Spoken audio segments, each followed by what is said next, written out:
3절로 14절 말씀입니다. 마태복음 24장 3절부터 14절 말씀.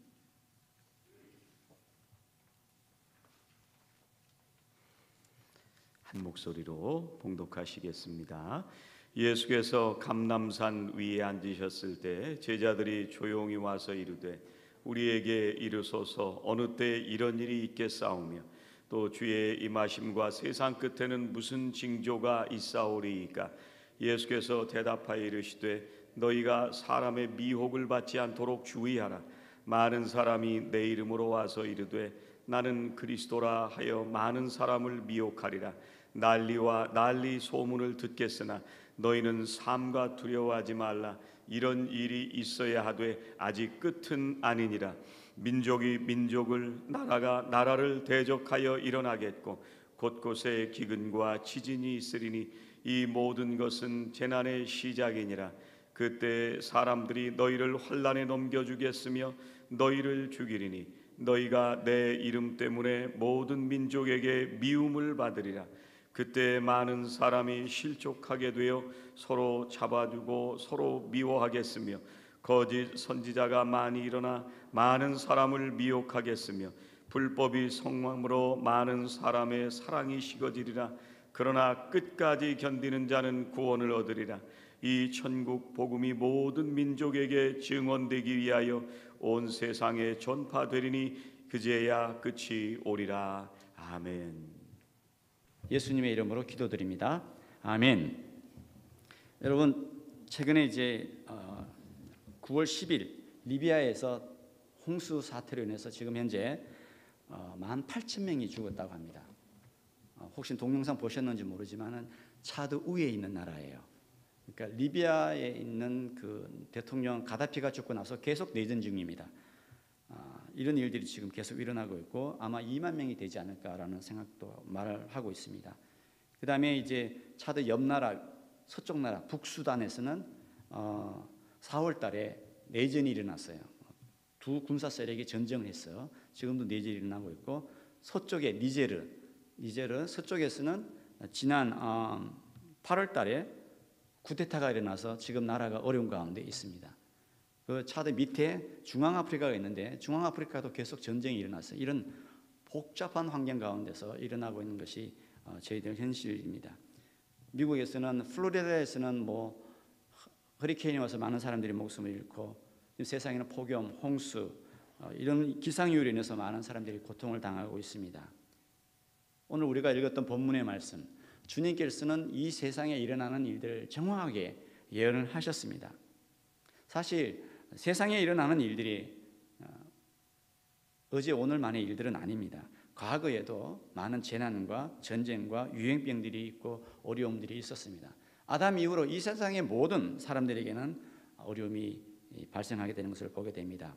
과거에는 문명이 이제 이렇게 이런 인터넷이나 이런 것들이 발달하지 않았기 때문에 소리의 소문을 듣고서 저런 나라가 어려웠더라, 전쟁이 있었더라 그러지만 지금은 문명의 발달로 인해서 여러분들이 자고 일어나서 스마트폰을 딱 키면은 뉴스를 키면 쫙 뉴스가 나오잖아요. 그래서 이런 일들로 인해서 사람들이 충격에 두려움에 사로잡혀 가게 되는 것을 보게 됩니다. 그리고 나서 앞으로 닥칠 일들에 대해서 걱정하고 고민하고 두려움에 살아가고 있는 것이 현실입니다. 그러나 우리 주님께서는 주님 당시에 살아가는 백성들에게 이렇게 말씀하셨습니다. 너희는 마음에 근심하지 말라. 하나님을 믿으니 또 나를 믿으라. 평안을 너희에게 주노니 내가 주는 평안은 세상과 주는 것과 다르다고 말씀하셨습니다. 그러면서 주님께서는 너희들이 보는 이 세상에 일어나는 그 현상들을 보면서 그것은 재난의 시작이지 끝은 아니라고 말씀하셨습니다. 그러면 재난의 끝은 어디냐? 14절에 정확하게 주님 말씀하셨습니다. 이 천국 복음이 모든 민족에게 전거되어야 그제서야 끝이 온다 그랬습니다. 이 지구상에 24,000개의 부족이 있는데 그 중에 아직도 5,000개의 부족이 주님을 알지 못하고 아프리카에 1,000개의 미전도 종족이 있고 차대에는 184개 부족 가운데 52개 미전도 종족이 남아 있습니다. 아무리 이단이 떠들고 떠들어도 복음이 들어가지 않았기 때문에 하나님 나라는 올 수가 없습니다. 저희 마을에서 20km, 40km 안쪽으로 들어가게 되면 모스크는 있어도 교회는 없습니다. 아직. 이런 현실들을 바라볼 때 참 마음이 참 안타깝죠. 주님께서는 말씀하셨습니다. 승천하시기 전에 그러므로 가서 너희는 모든 족속으로 제자를 삼아라, 그렇게 말씀하셨습니다. 이 땅의 모든 민족이 복음을 받아들일 때 그제서야 끝이 온다고 말씀하셨습니다. 근데 제가 이번에 안승인을 통해서 느낀 것은 지금은 총력전이라고 저는 그렇게 생각합니다. 하나님의 나라가 정말로 이제는 우리 같은 정말 전방개척 선교사도 필요할 뿐만 아니라 여러분이 사시는 각 처소가 바로 선교지라는 것을 다시금 피부로 느끼게 되는 것을 보게 됩니다. 미국에 와서 보는 것도 수많은 여기 다민족 사람들이 있고 다문화, 다은어 이렇게 있는 것을 볼 때 정말 지금은 디아스포라 시대구나. 정말 하나님께서는 각자의 사람들을 이 땅에 보내시고 특별히 또 한국에 보내주셔서 복음을 전극케 하는 그 일들이 일어나게 되는 것을 볼 수 있습니다. 아직도 이 지구상에는 복음을 듣지 못하고 태어나서 죽어가는 사람들이 너무 많습니다. 특별히 미전도 종족들. 사실 한국도 사실 130년 전에는 미전도 종족이었습니다. 당시 선교사들이 꿈꾸는 선교 후보생들이 가고 싶은 곳이 어디였냐면 일본이었습니다. 아니면 중국이었습니다. 그런데 어느 날 대동강에서 선교사님, 토마스 선교사님 목이 잘린 사건을 듣고 나서 이 소식이 퍼지기 시작하면서 선교사님 기도 일렁 가운데 조선이라는 나라가 있는데 그 나라에는 참 이상한 나라더라. 우상을 섬기고 돼지머리에 절을 하고 여자와 아이는 아예 숫자도 취급되지 않고 교육도 못 받는 그런 나라가 있다더라. 그 나라가 복음이 필요하다더라. 그렇게 해서 이 소식을 듣고 수많은 선교사들이 젊은 나이에 20대, 30대에 당시는 비행기가 없던 시절입니다. 배만 타고 이 3개월이 넘게 이 한국에 와서 복음을 전하다가 어떤 분은 풍토병으로 인해서 소천을 한 일이 있었습니다.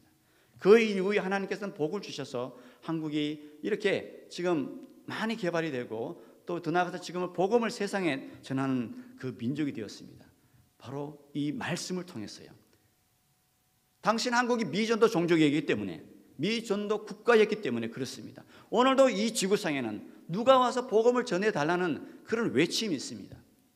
근데 왜 2000년이 지났는데 왜 하나님의 나라는 드디어 올까? 여러분 고민해 보신 적 있으세요? 여러분 마음에 하나님의 나라가 임한 걸 믿습니까?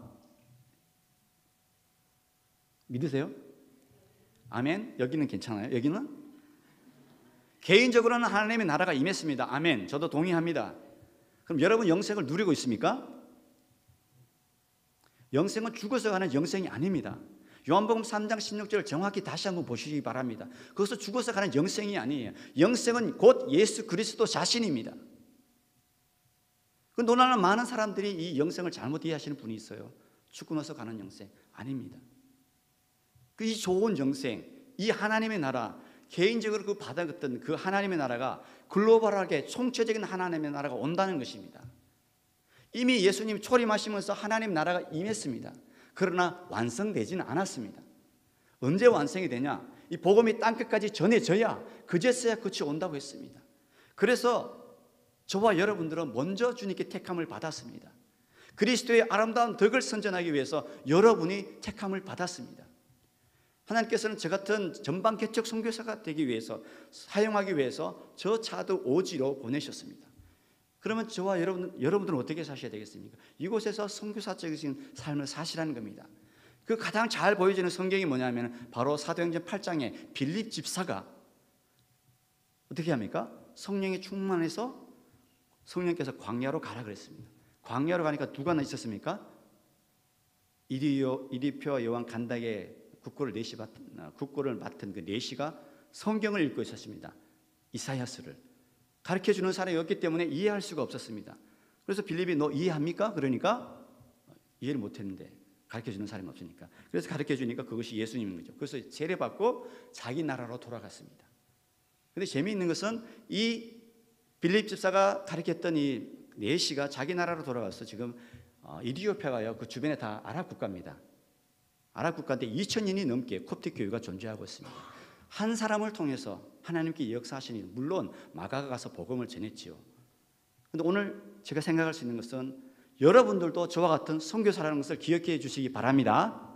한번 따라해 주세요. 나는 선교사.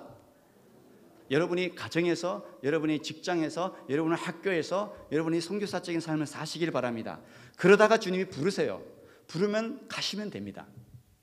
전문인으로 가시든지 어떤 단기로 가시든지 하나님이 여러분을 필요로 하십니다. 지금은 시기적으로 너무 때가 급합니다. 재밌지 않습니까? 아이러니지 않습니까? 역사는 발전하고 문명은 발전하고 여러분들이 컴퓨터에 쳐서 미전도 종족 숫자를 딱 치면 쫙 나오는데 왜 하나님의 나라가 드디어 올까? 가지 않기 때문에요. 선교지대 3D 현상이 생깁니다. 더럽고 힘들고 어렵고 위험한 지역은 안 가요. 그러니까 하나님 나라는 안 오죠. 총체적인 하나님의 나라는. 정말 여러분이 기도해 보시고 정말 여러분이 하나님 나라가 앞당기기를 원하면 우리가 이 일에 동참해야 될 줄로 믿습니다. 저는 하나님 차드가 아직 52개 미전도 종족이 남았는데 2023년 가기 전에 한 부족이라도 주님께 돌아오게 해주세요. 그렇게 기도하고 있습니다. 하나님께서는 이 미국이라는 나라에, 한국이라는 나라에 수많은 외국인들을 보내고 있습니다. 특별히 지금 한국에 250만이 외국인이에요. 그중에 25만 명이 무슬림 사람들입니다. 그리고 이 조그마한 나라가 하나님이 뭐 이렇게 종에서 띄워주십니까? 아이고 김밥이 뭐가 유명하다고 이렇게 한국을 띄워주세요? BTS 그게 뭐가요?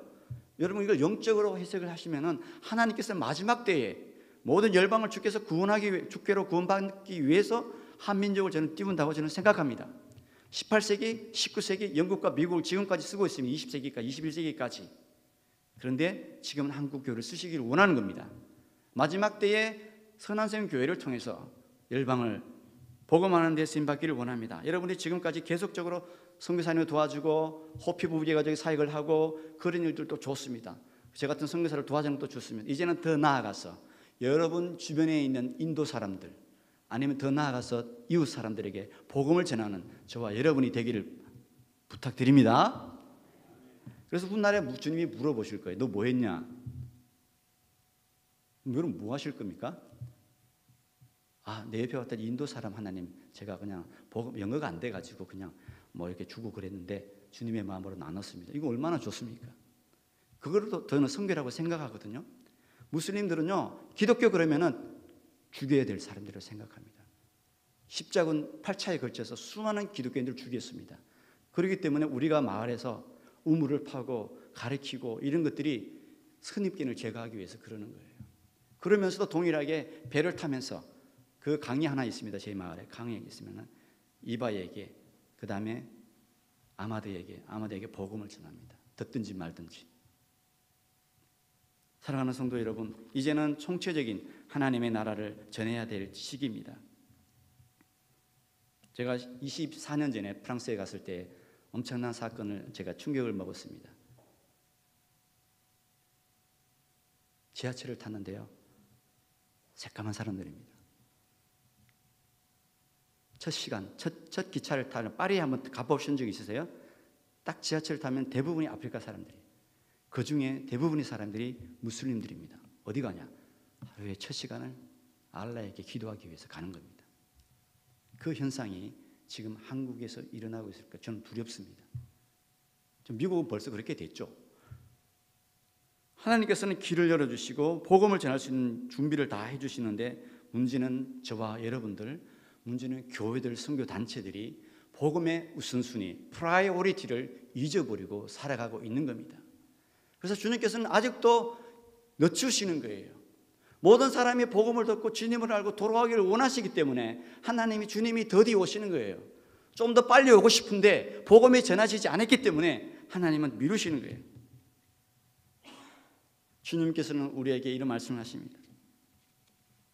땅끝까지 이르러 내 증인이 되라고 말씀하셨습니다. 예수님의 제자들은 예수님이 죽기 전에는 다 어떻게 했습니까? 자기 세상 욕심을 쫓아 살았던 사람들이고 예수님 올라갈 때 나중에 예수님 자리에서 영의정 좌의정 하나 해달라고 했는데 예수님 죽었을 때 다 도망갔던 사람들입니다. 잡힐 때. 그런데 성령 체험하고 나서 했던 일이 무엇입니까? 복음 전하는 일이었습니다. 바로 이웃에게 주를 알지 못하는 영혼에게 복음을 전했을 때에 하나님의 나라가 확장되었던 것을 볼 수가 있습니다. 사랑하는 우리 선한샘 성도교회 성도 여러분, 여러분에게 주님께서 말씀하고 있습니다. 너 정말 나를 사랑하면 내 마음을 이웃에게 전하라고 말씀하고 있습니다. 저는 아직도 저와 저의 큰형과 제 막내가 주님을 알지 않고 있습니다. 기도하고 있습니다. 하나님, 저 혼자 천국에 가는 뭐라 그럴까요? 너무 저 혼자만 아는, 저 혼자만 천국에 가는 그런 이기주의적인 그런 사람이 되지 않기를 원합니다. 제 형과 제 동생도 주님을 믿을 수 있도록 도와주세요. 그렇게 기도하고 동시에 저희 어머니가 이제 88세인데 제가 선교지에 있으면 막 기도를 하는데 선교지에 와서 안식년에 딱 보니까 어머님이 긴가민가해요. 집사인데 그냥 교회를 안 다니세요. 다리가 이게 약해가지고. 그래서 이제 계속적으로 기도하는, 어머니 천국 갈 확신이 있으세요?